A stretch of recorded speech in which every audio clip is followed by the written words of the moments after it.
I'm starting to see this Forza Horizon thing take an entirely interesting turn. It's just so weird at the end of the day. I just, dude, I'm trying to log off, right? And as I refresh my Twitter feed, it's a whole new weirdness that you get to see. I finished making this video where I looked at this clip that Astro Cyborg put out on Brap's podcast where they're seemingly insinuating that somehow GTA 6 is going to, and they didn't use the words, but convert a PC gamer to a console gamer because of what the PS5 has to offer. I just have to be very frank with many of the folk that come from console side. You really got to understand that the PC gamer is a weirdo when it comes to all this stuff, man. Many of them are thinking about this in a weird way, and it's a good kind of weird because for the most part, they're not interested in what the console ecosystem is bringing to the table. This is why both consoles, PlayStation and Xbox, in this regard anyways, Nintendo is a whole different monster, have started bringing their games to PC. I refresh the page and guess what I see? Oh no, Alex has a screenshot of the Crap Gamer where he says this. Basically, we've all been testing these Xbox in quote exclusives for their eventual PS5 Pro releases. I think in his mind somewhere, this so-called Project Latitude, even from its inception, what they call Project Latitude today, and from its inception of when Xbox started moving its games to PC day one, back in the Quantum Break days, has really, really, had a very adverse effect on how some people view Xbox. And I think this user, the Crab Gamer is 100% American, is probably one of the more vocal pieces of this.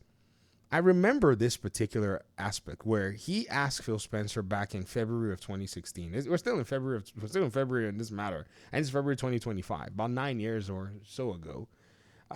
Phil, you didn't stop to ask the hardcore fans that stuck by Xbox if this is even what we wanted. It's not. Do you know what he's talking about? The fact that Phil Spencer wanted to basically take Quantum Break to PC. The Crap Gamer felt entitled to tell the head of Xbox Gaming, Microsoft Gaming at the time, why he didn't ask if they, as the hardcore gamers, if they wanted Xbox to actually go out there and make some money. Can you imagine the level of, you know what? Let me just read the rest of this stuff. I don't need to say anything.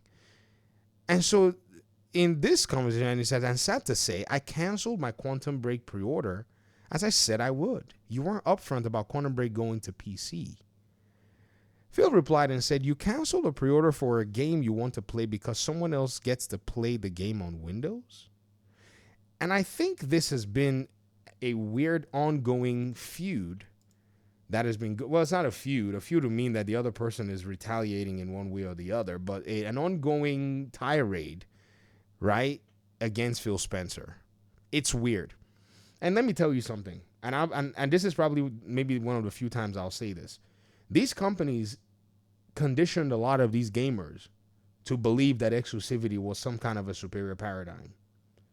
I'm not saying that Phil Spencer did it because he, who knows where he was when the Xbox 360 days things were raving on and raging on. And even back then in the original Xbox days and so on and so forth, right?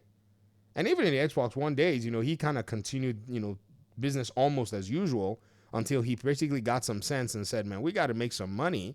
And then once he decided that he was going to basically lateralize the games and go to PC, his studio stayed open. But he didn't need your permission for that. I don't know how much anybody can, in a sense, see themselves as you see, this is the problem with the hardcore gamer. You don't know your place. You are a minority in the grand scheme of things. Developers, publishers that cater to hardcore gamers know that you are in a sense, PR arm for their product. Don't be fooled. Why are we not, we're grown. We're not going to sit here and say, oh yeah, that these companies are doing this great thing for us. They're here to make money. Don't let yourself get carried away. And I think this carried away thing has gotten so weird at the end of the day. So for him to have said it that way and put it that way, now you're seeing that as the games are coming to PlayStation, there seems to be some vitriol. Because you know, ladies and gentlemen, that back in the day, when Quantum Break came out, there was no PS5, nor was there a PS5 Pro. And when they were moving their games to PC, around the time, you could bet that a game from Steam that showed up at the time, 2015, 2016, if somebody ran it on the 1080 Ti, which was better than the Xbox, Xbox One or whatever GPUs and CPUs were out there, Xbox was going to take advantage of that hardware. So what's the problem in them taking advantage of PlayStation's hardware where it has more features? There has to be some consistency in this conversation. And, I don't know what it is, bro. But this is really strange that PlayStation would dare to take its developers and take its games, go out there and make some money. It's become some sort of a childish, pedantic, I don't know what to say. That's not going to be, that's not going to sound rude. And I'm, to be honest, this is just one person. I don't want to fixate on this one individual because I see this sentiment on people's feeds. People are talking like this. In their minds, they say, oh, yeah, this is an abandonment of PlayStation because someone is going to console war you and say, well, I'm playing your games at better performance. If you want to top everybody and you feel so superior, buy a PC so that you can top everybody.